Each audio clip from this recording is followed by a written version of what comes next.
Bienvenue, c'est Samir, refait l'actu. Aujourd'hui, on va parler. Alors, ça va être une vidéo assez rare, parce que d'habitude, je prends toujours un sujet, j'analyse, etc. Ce que je vais faire, mais j'ai tellement de retard, j'ai tellement de vidéos prêtes, etc., que je me suis dit, bah, tu sais quoi, je vais tout combiner. Donc, on va parler des JO. Vous savez, la fiche là qui fait polémique à propos des JO. On va parler de ça. Macron qui relance, hein, qui précise bien que oui, faut partir en guerre. Nous avons Yael Braun-Pivet, la présidente de l'Assemblée nationale, je sais pas quoi, qui commence à faire demi-tour, vous voyez, qui commence à dire non, mais finalement, il faudrait peut-être soutenir Gaza. Vous allez voir pourquoi, je donnerai mon analyse. Bientôt, le ramadan sera interdit en France. On reviendra sur le Renois Kémy Séba, auquel la France veut lui déchoir de sa nationalité française. On a le policier Bruno Attal, euh, où je vais le clasher, mais je vais le soutenir. Voilà, Bruno Attal, bon, vous allez voir qui il est. On va voir Dupond-Moretti qui fait une quenelle à l'Assemblée nationale, c'est juste exceptionnel. Meilleur Habib qui veut se battre avec lui. Euh... Éric Nolot qui veut partir à la guerre, mais quand on lui dit non, mais toi vas-y d'abord, il dit non, mais j'ai piscine. Bref, vraiment, c'est. En fait, là, sachez, hein, je vais vous combiner plein de vidéos en une vidéo. C'est comme ça, c'est gratuit, ça va envoyer du lourd, ça va partir dans tous les sens, mais c'est bon. Euh, Donc voilà. Comme je suis un petit peu fatigué de vous dire de vous abonner ou autre, etc., j'ai demandé à une intelligence artificielle, la plus grande intelligence artificielle, de s'occuper de l'introduction. Donc c'est parti. Je suis la plus grande intelligence du monde, j'ai été créé pour donner des analyses pertinentes, mais je dois avouer que je prends mes sources de partout ainsi que pour Samir, mais par contre j'aimerais plutôt qu'il me prenne et je parle pas de mes sources. Pensez à vous abonner, laissez un commentaire, sauf toi Billy, tu nous les brises. Bah écoute, oh bah, c'est incroyable, hein. Plus grande intelligence du monde. Bref, allez, on démarre. Vous savez, il y a là, on va parler des JO. On a les droitards qui se sont plaints que pour l'affiche des JO, il n'y avait pas de drapeau français partout dans l'affiche. Sauf que ça n'a jamais été le cas. Vraiment, vous êtes tous à l'ouest. Vous ne comprenez pas ce que c'est les JO. Et ça montre la problématique en France, parce qu'il n'y a que en France où il y a ce genre de polémique. Écoutez, le mieux qui en parle, c'est Quotidien. Voilà, ah voilà, mais qu'est-ce qu'ils ont les drama queens du dessus? Qu'est-ce qu'il y a? Qu'est-ce qui va pas avec... Alors attendez. J'aime bien parce que Quotidien, il taquine mais gentiment, sans vulgarité. Il les appelle les drama queens. Parce que c'est vrai, à chaque fois, c'est des pleureuses. Les droits tardés, c'est vraiment des petites pleureuses. l'affiche? Oui, Notre-Dame de Paris, quand même, qui est un symbole, mais là, on préfère la Tour Eiffel à Notre-Dame, mais bon, Notre-Dame, voilà. Ah oui, mais oui, non, elle y est pas. Non, Notre-Dame, il y aura beaucoup d'épreuves en plus des JO, donc c'est vrai que ça donc, manque. oui, du coup, ça manque. Bon, il manque Notre-Dame. Quoi d'autre? La croix chrétienne sur le dôme des Invalides a disparu. Et ben moi, ça m'ennuie, ça. Ceux qui ont pensé à cette affiche a dit, ah, on va enlever la croix, hein. On va enlever la croix, hein. Parce qu'autrement, attention. Mais sans doute ai-je mauvais esprit. En boucle sur les signes religieux catholiques.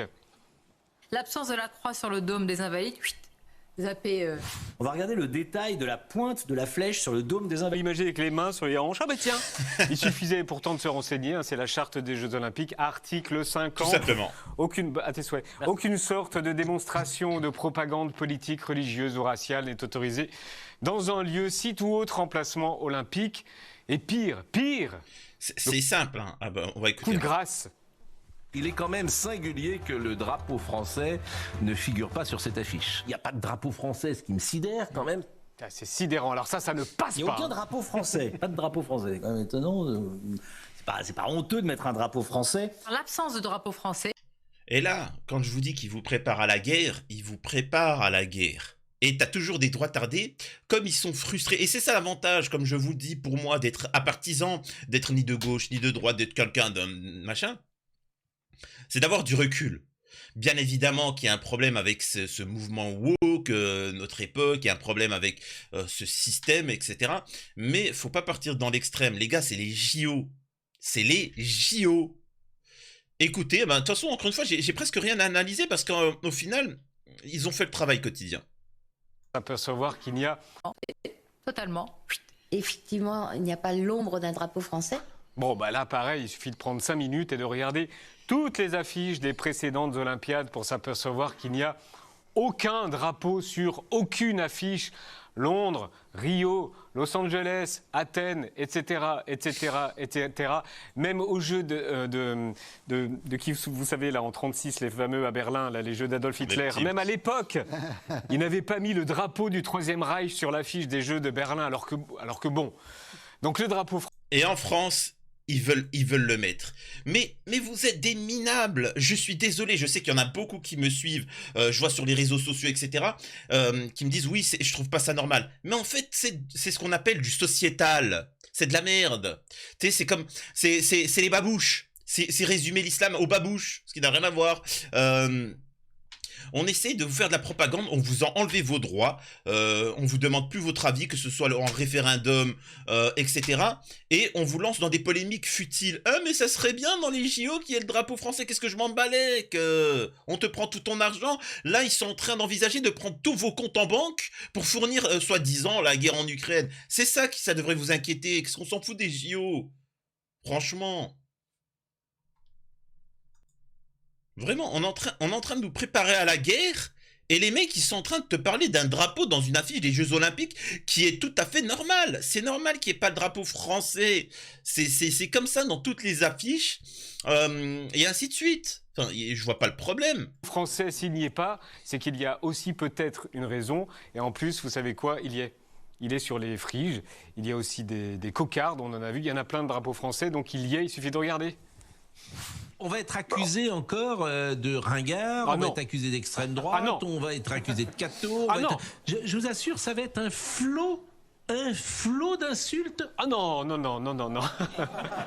Non, juste un flot de politiques qui ont suivi ces news toute la journée sur Twitter. Alors il y a eu, par exemple, Marion Maréchal Le Pen qui a tweeté sur la croix des Invalides comme CNews. Il y a Nicolas Dupont-Aignan, pareil. Il y a Jordan Bardella, pareil. Il y a Éric Zemmour qui a dit sur cette croix des Invalides, je cite, « Ils voudraient nous arracher l'âme, mais ils n'y arriveront pas !» Ah, je fais bien, hein. Quand on vous dit que ce sont tous des drama queens. C'est véritablement ça. Zemmour qui, je le rappelle, explique dans un pays catholique que Jésus est le mal et l'ennemi. Hein. Je dis ça, je dis rien. Tu vois. Moi, ce qui me dérange plus que le drapeau français dans un truc olympique, c'est la trahison. Qu'est-ce qu'on s'en fout? Ça, c'est du pipeau, c'est des Jeux Olympiques. On parle d'un match de foot, d'un truc, on s'en balèque. L'important, c'est que la France a été trahie par ses élites et il faut les condamner. C'est aussi simple que ça. Bref, on passe à la suite. Macron qui persiste pour appeler à la guerre. Nous abordons à coup sûr un moment de notre Europe où il conviendra de ne pas être lâche. On ne veut jamais voir les drames qui viennent. On ne veut jamais voir ce qui se joue. Et je crois que nos deux pays ont conscience de ce qui est à l'œuvre en Europe. Du fait que la guerre est revenue sur notre sol, que des puissances devenues inarrêtables sont en train d'étendre la menace, chaque jour de nous attaquer nous-mêmes davantage. Et il nous faudra être à la hauteur de l'histoire. Non, le sol, il n'est pas sur notre sol, la guerre. La guerre n'est pas sur notre sol. Elle est en Ukraine, elle est à Gaza, etc. Mais elle n'est pas sur notre sol, faut arrêter. Et du courage qu'elle implique.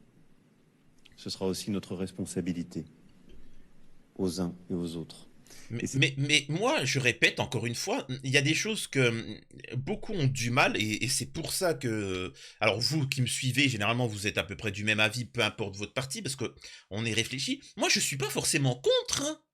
Alors, c'est pour ça, moi j'ai l'avantage de pas être de gauche, de droite, de pas... Moi, je suis pas forcément contre, hein, l'histoire de... Je vous l'ai toujours dit.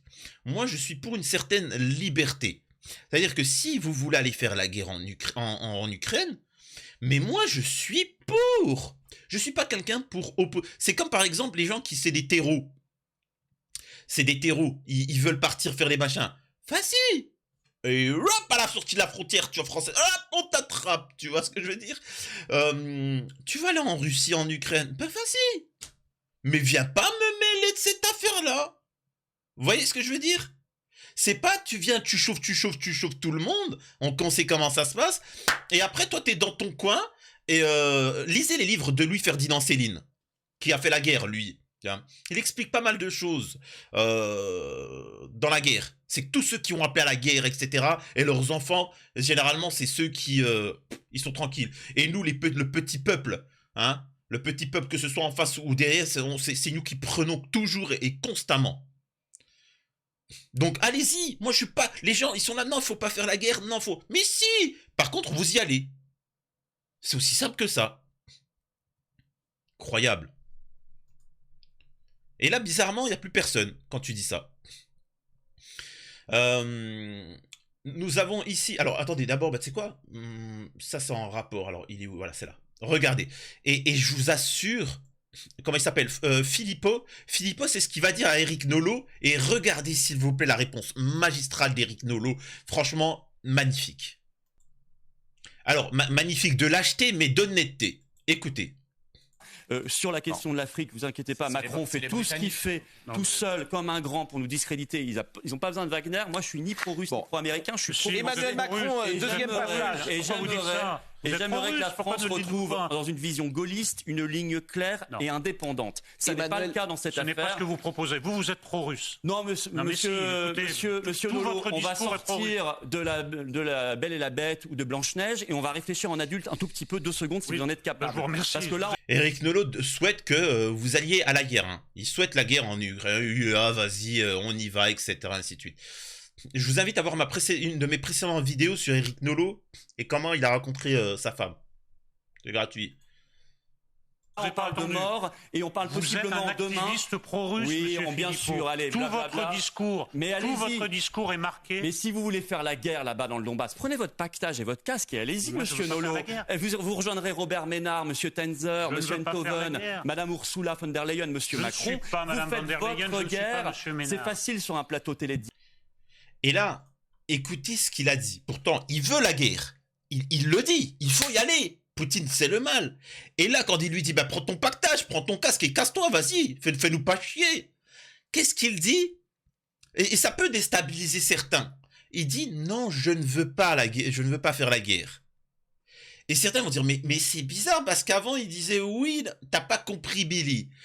Il ne veut pas faire la guerre à lui, leurs enfants, leur famille. Ils veulent faire la guerre, mais que vous y alliez. Que vous souffriez. C'est aussi simple que ça.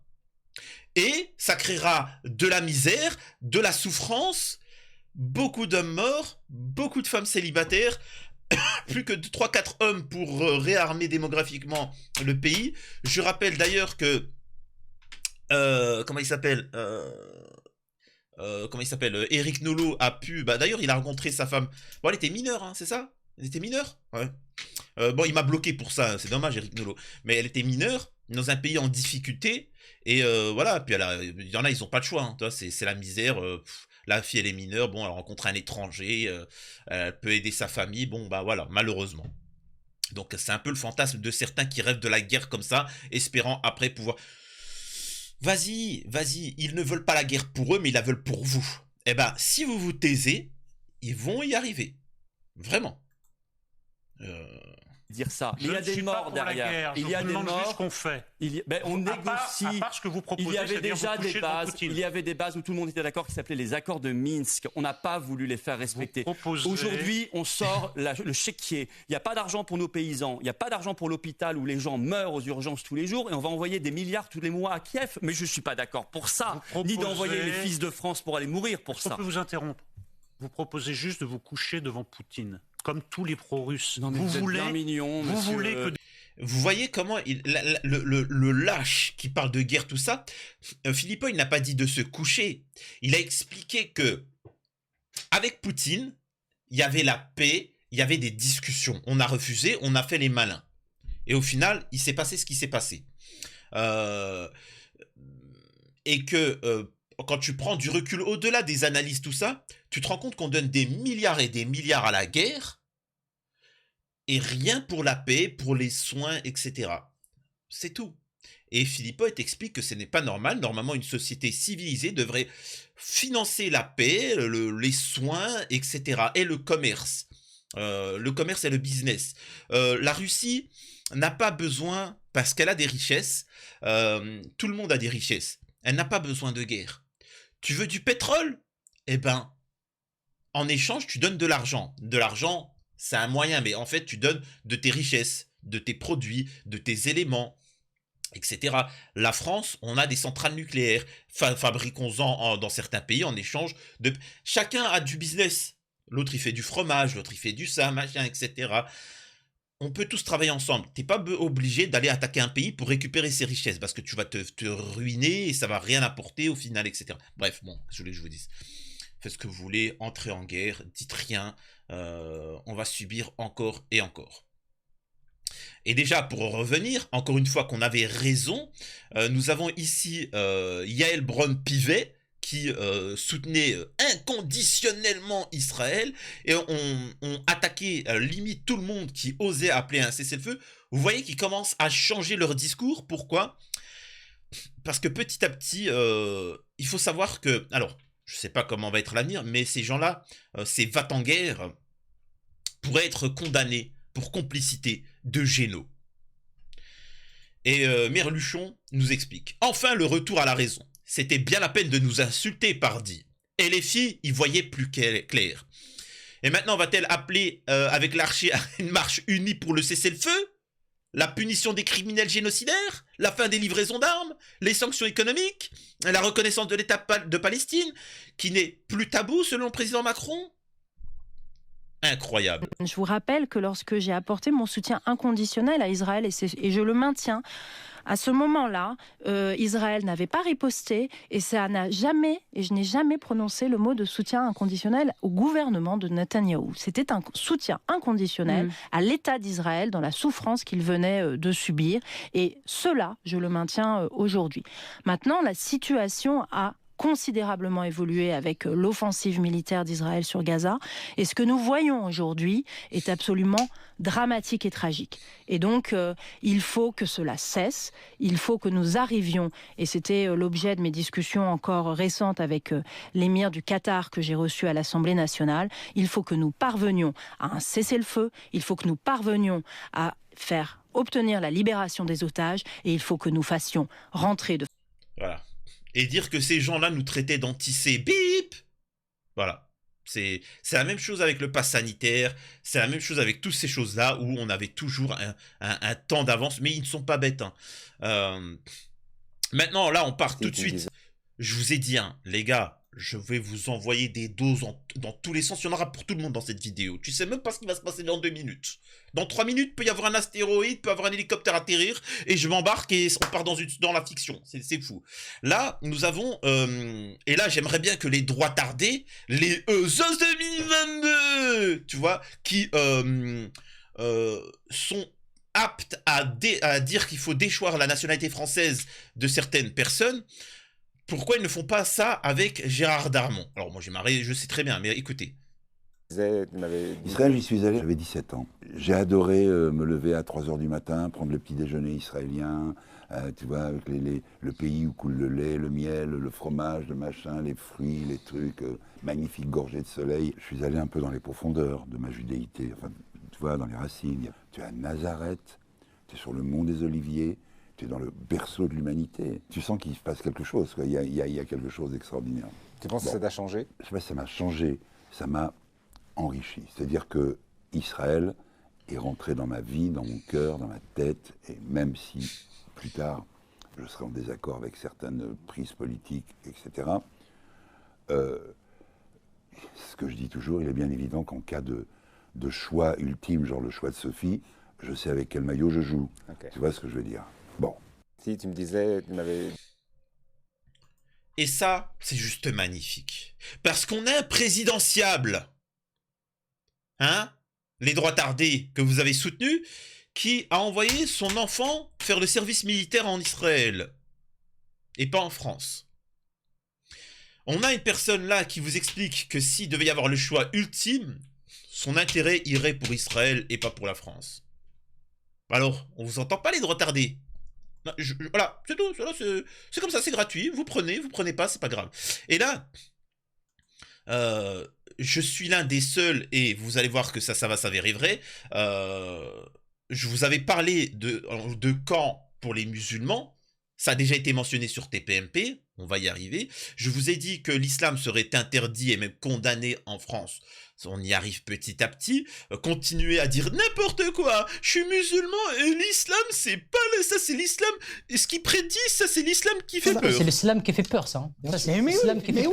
Mais oui. C'est le début de. Des problèmes. Mais c'est celui. Et là, écoutez bien, ce n'est pas une fake news. Là, ce que vous allez écouter n'est pas une fake news. Vous allez entendre de vous-même. Et là, va falloir y aller. Hein. Les musulmans en France, va falloir aller pour convaincre les musulmans de Belgique, de Suisse, du monde entier, les catholiques, les protestants, etc. Parce que là, je peux t'assurer que ça aurait été dit dans n'importe quel autre pays. Scandale, hein. Écoutez. L'universalisme des élus exemplaires. On n'organise pas... Là, on parle de la laïcité. De prière de Hanouka à l'Élysée. On n'organise pas de bénédiction de crèche dans les mairies. On ne fait pas de discours pour le ramadan dans les mosquées. Sur l'universalisme... Et là, ils savent très bien les vicelards que c'est. Ils disent, ouais, il faut pas faire... Ils parlent de laïcité, faut pas faire Hanouka à l'Élysée. Bon, au final, ça a été fait, on est d'accord. Il faut pas faire de crèche à la mairie, parce que c'est laïque. Hein, c'est la République. On n'est pas une terre chrétienne, on n'est pas un pays chrétien, malheureusement. On est un pays laïque, c'est la franc-maçonnerie qui dirige. C'est machin, donc les gars, réveillez-vous, tu vois. Les premiers qui le savent, c'est les catholiques. Leur histoire montre bien qu'ils ont été dégommés et qu'on leur a pris leur histoire, enfin bref. Donc, voilà, mais... Dans une mosquée, c'est un lieu religieux. Enfin, vous vous imaginez de dire, il faut arrêter, pour la laïcité, il faut arrêter que dans les églises, on nous parle de Jésus. On est d'accord ça n'a pas de sens. Mais tellement on a eu des chalgoumis comme représentants et des musulmans de France qui soutenaient les chalgoumis. Moi, je voudrais faire un gros bisou au président de la République, que je l'aime beaucoup. Là, on nous explique qu'il va être interdit de parler du ramadan dans les mosquées pendant le ramadan. C'est phénoménal. Diction de crèche dans les mairies. On ne fait pas de discours pour le ramadan dans les mosquées. Sur l'universalisme républicain. Vraiment, il en va vraiment. C'est pas le Maroc qui a fait les camps. C'est pas l'Algérie qui a fait les camps. C'est pas l'Iran qui a fait les camps. C'est pas le Groenland. Ça va revenir prochainement. Vous verrez. Et là, on a Kémy Séba. Je vais parler de qui est Kémy Séba assez rapidement. Accusé de propager une parole anti-française, le militant aux millions de vues sur Facebook, Kémy Séba devrait bientôt être déchu de sa nationalité. Activiste franco-béninois de 42 ans, Kémy Séba se présente comme un révolutionnaire africain du 21e siècle et fervent défenseur du panafricanisme, mouvement plaidant pour l'indépendance du continent africain. Oui. Sur Facebook, où il est suivi par plus d'1,3 million de personnes, il a récemment affirmé être visé par une procédure de déchéance de nationalité. Les autorités... Bref, voilà, ils veulent lui enlever la nationalité. Alors, qui est Kémy Séba? Je vais faire très simple. Alors, il n'est pas très apprécié en France, par contre en Afrique, oui. Parce que aussi, hein, la communauté renois, il y a beaucoup de... Moi, je voudrais faire un gros bisou au président de la République, que je l'aime beaucoup. Kémy Séba n'a aucun problème avec les Français. Il a un problème avec le système colonial qu'il y a encore actuellement dans certains pays, la France-Afrique, et il appelle à un respect des peuples. Il appelle à ce qu'on appelle une certaine... il n'est pas pour interdire, il a une haine de l'autre, non. Il explique qu'au vu des tensions qu'il y a dans le monde, il faudrait peut-être un petit peu être, comment on appelle ça, communautaire. Que ce soit les agriculteurs qui soient communautaires, que ce soit les infirmiers qui soient communautaires, que ce soit les Renois, que ce soit les trucs comme ça, pour faire valoir les droits. Et il appelle à un développement de l'Afrique, à l'indépendance de l'Afrique, et il n'appelle pas à l'immigration de masse en France. Il appelle justement à la libération de l'Afrique et à un développement de l'Afrique, et d'être fier de ses origines. Hein, c'est tout.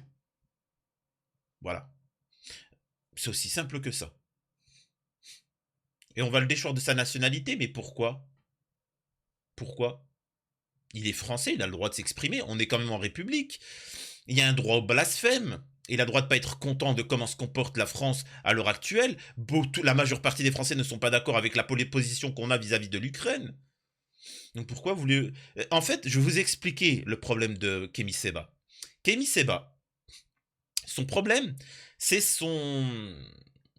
comment on appelle ça? C'est sa pigmentation. Et le fait qu'il tient un discours, en fait, c'est qu'il a la colonne vertébrale.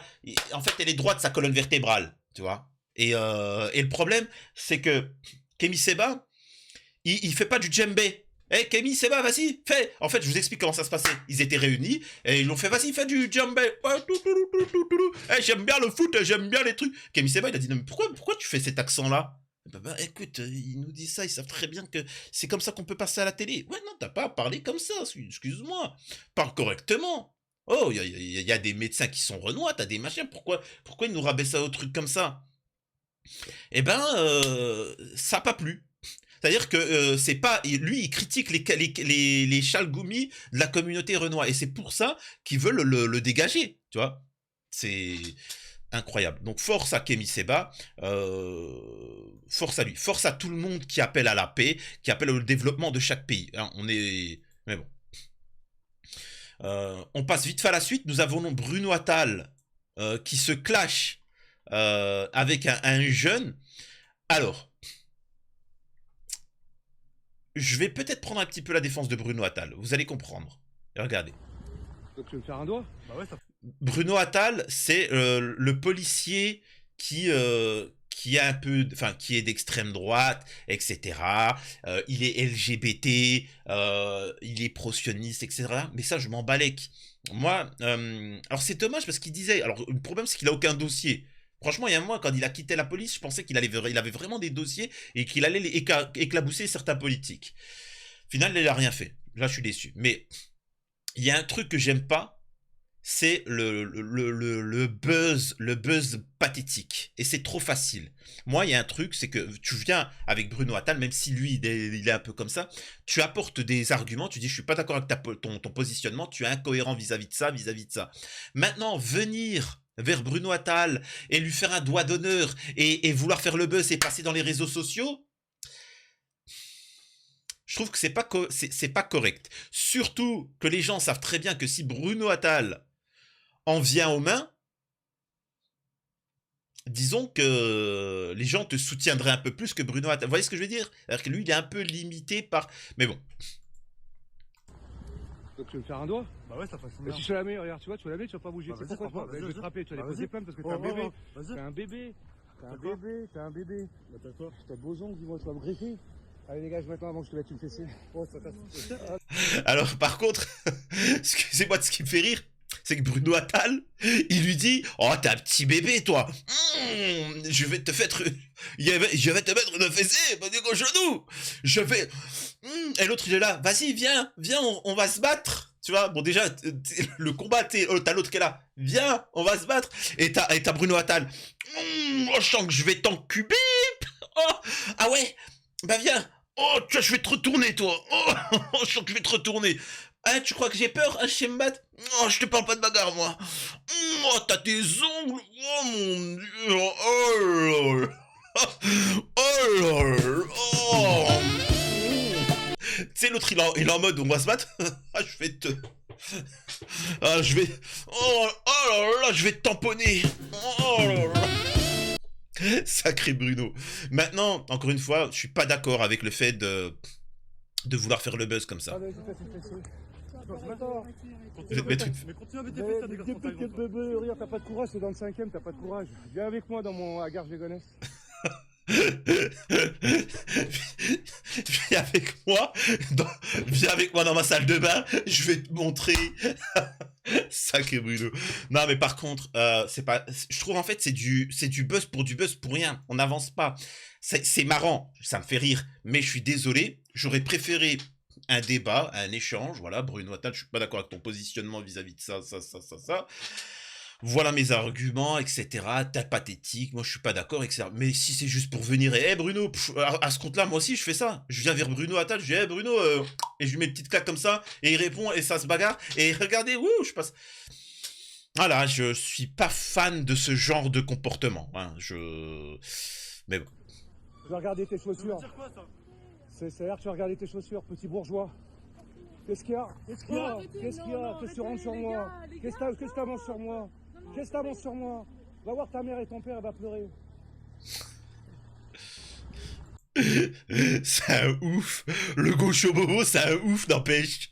Il voulait vraiment lui péter la gueule. Voilà. Mais par contre, faut pas abuser. Bruno Attal, il aurait pu le plier en deux, en 2-4-6. Et que le mec, en fait, il cherchait vraiment à se faire frapper par Bruno. Et je trouve que Bruno Attal, il s'est bien comporté parce qu'il sait très bien ce qu'en face il voulait. Voilà, en fait, c'est la génération buzz, TikTok, etc.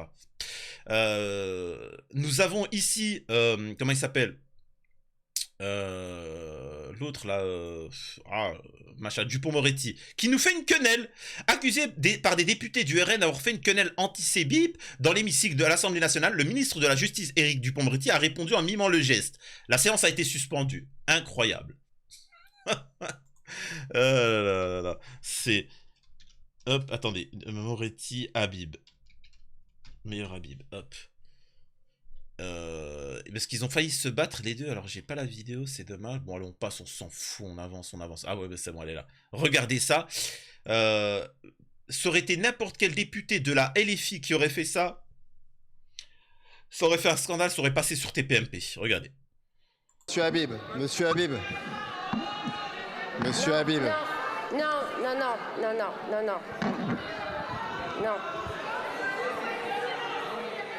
Monsieur Habib. Monsieur Habib. Le mec, c'est pas méchant ce que je vais dire, hein. Il se croit véritablement en pays conquis. C'est juste dégueulasse. Et là, j'aimerais quand même vous montrer à vous, citoyens, que tous ces en fait, c'est, comment il s'appelle, Joe Star qui s'exprime par rapport à Hanouna. Et en fait, il faut retenir ce qu'il dit, mais pour tout le monde, en fait. Alors que vos politiciens, vos médias, ce n'est que 1% de la population française. Le reste, elle est solidaire, elle est unie et c'est elle qui fait le peuple. Et en fait, il y a juste un moyen, c'est de les ignorer et ils n'existeront plus. Écoutez. Par exemple, derrière Hanouna, voyez les politiques, les médias, etc. Le clash avec Hanouna, c'est utile ça? Mais aujourd'hui, c'est quoi le mot clash? Ça veut dire quoi? C'est-à-dire que dire ce qu'on pense, c'est clasher quelqu'un. Moi, je suis pas là-dedans. Hein. Ça, c'est des trucs de prépubère. Clasher, déjà. Non, mais ça veut dire quoi, clasher? Je comprends pas, moi. Il fait de la merde, on me demande, je le dis, stop, voilà. Alors, je le clash. Et après, il vous répond. Mais j'en ai rien à foutre, c'est qui, Hanouna? Non, mais je veux dire, si on éteint la télé, c'est qui, Hanouna? C'est personne. C'est personne. Si on est à la télé, c'est personne. Et voilà. Faut arrêter de croire les gens. Ils sont puissants, ils sont forts, ils sont importants. Le président, mes meilleurs amis, ils ne sont rien du tout. C'est vous qui avez la force. Regardez les M de France, ils sont en train de boycotter McDonald's, etc. Starbucks, ils sont en faillite. Ils sont en faillite. Ah ben enfin tu dis du bien des M de France. Je fais partie de cette communauté et je serai beaucoup plus strict que toutes les autres communautés. C'est comme pour mon enfant, je veux l'excellence. Tu vois. L'excellence, sans abus, mais je veux l'excellence. Maintenant que la communauté ukrainienne en France, bah ça, je m'en balèque. Bon, je veux que ma communauté, ça soit l'excellence. Mais regardez ce qu'ils sont en train de faire, et les gauchos, etc. Ils sont en train de boycotter massivement Starbucks, qui est en galère. McDonald's sont en train de faire des offres de malades pour essayer de rattraper une clientèle, et ainsi de suite. Continue. Et vous avez, vous, le pouvoir derrière. Et là, pour finir, on va vous montrer Meilleur Habib qui est pas content. Moi, j'en veux pas à l'Iran, j'en veux au monde libre, j'en veux à nous, à l'Europe. Même si la France a essayé de faire des efforts, je comprends rien. Et là, je suis foudrage, je le dis calmement, mais je l'ai dit hier, j'étais sur des plateaux sur I24 hier soir, je suis déçu de la France. Je suis déçu d'Emmanuel Macron, je suis déçu du président de la République, parce qu'il y a des mots d'un côté, oui, Israël a le droit à la sécurité, et d'un autre côté, dès qu'Israël tape par exemple des missiles qui étaient dirigés contre Israël, contre des Français. On a 180 000 Français en Israël. Moi, ça m'intéresse, la sécurité des 180 000 Français. Et alors, on condamne Israël. 180 000 Français en Israël?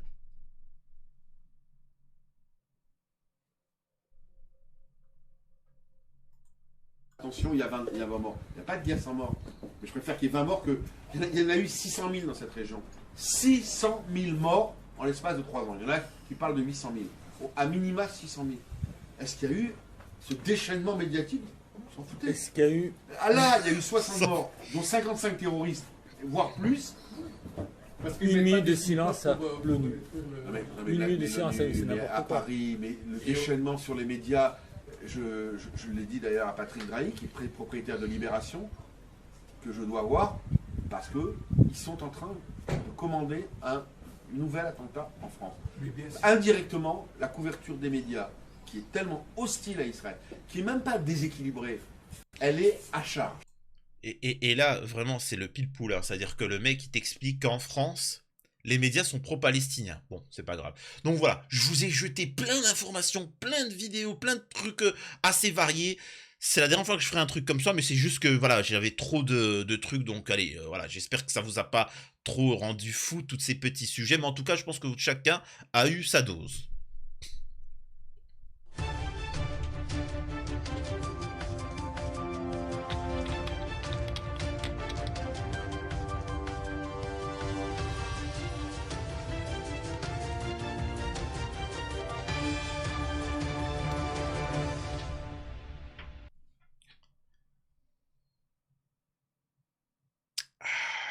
N'oubliez pas, je fais un placement de produit pour de l'eau. Avec de l'eau, vous pouvez vivre. Avec de l'eau, vous pouvez faire vos besoins. Avec de l'eau, vous pouvez arroser des plantes. Donc, n'hésitez pas à acheter la nouvelle eau faite par Samir. Oui, 2500 € le litre. Et tu sais que les influenceurs, ils font ça, ça marche, hein. Ça marche, hein. 2500 € le litre, oh mon Dieu. Bon allez, bon, j'arrête les conneries. Voilà. C'est, je crois que l'une de mes vidéos les plus freestyle de ma chaîne. J'espère que ça vous aura pas dérangé, hein.